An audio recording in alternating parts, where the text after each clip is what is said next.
নমস্কার, আমি সাহেলি। আশা করি আপনারা ভালো আছেন। আমরাও বেশ ভালো আছি। আপনাদেরকে কথা দিয়েছিলাম অ্যানিভার্সারির সকালের ভিডিওটা নিয়ে আসব, তাই আজ অ্যানিভার্সারির দিনটা কিভাবে কাটালাম তারই ভিডিও। সকাল সকাল দুজনে চলে গেছিলাম মন্দিরে পুজো দিতে। ভালোভাবে মায়ের দর্শন করে আমি সৈকতকে বললাম, আজকের লাঞ্চের ট্রিটটা আমি তোমায় দেব। তাই দুজন মিলে পুজো দিয়ে চলে গেলাম আমাদের পছন্দের রেস্টুরেন্টে। আর সেদিন সকাল থেকে আমার একটু ঠান্ডা লেগেছিল, তাই রেস্টুরেন্টে এসে স্যুপ অর্ডার করলাম।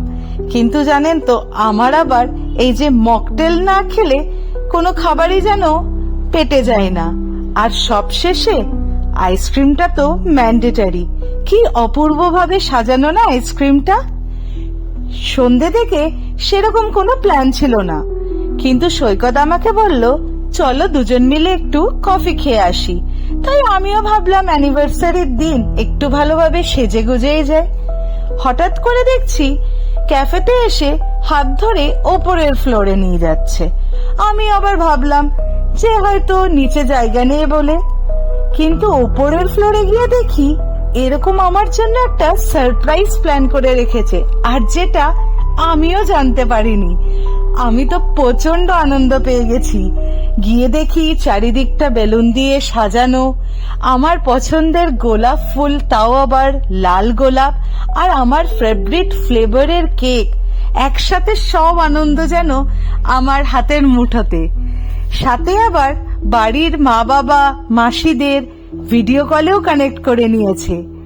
আর এখানে স্টাফেরা আমাদের জন্য ম্যাজিক ক্যান্ডেল অ্যারেঞ্জ করেছে। বেশ মজা লাগে জানেন তো, সেই ছোটবেলার আনন্দটা ফিরে পেলাম। বারবার ফু দিচ্ছি, তাও নিভতে চাইছে না। খুব ভালোভাবে দুজনে এই দিনটাকে আমরা উপভোগ করলাম। বাড়ি থেকে অনেকটা দূরে আছি, তাও সবাই একসাথে ফোনে থেকে যেন মনে হচ্ছে না যে দূরে আছি। রাতে এখান থেকেই আমরা ডিনার কমপ্লিট করে বাড়ি ফিরলাম। আপনারা আমাদেরকে এইভাবেই আশীর্বাদ করবেন, যাতে আমরা খুব ভালোভাবে একে অপরের পাশে থেকে সারা জীবন কাটাতে পারি।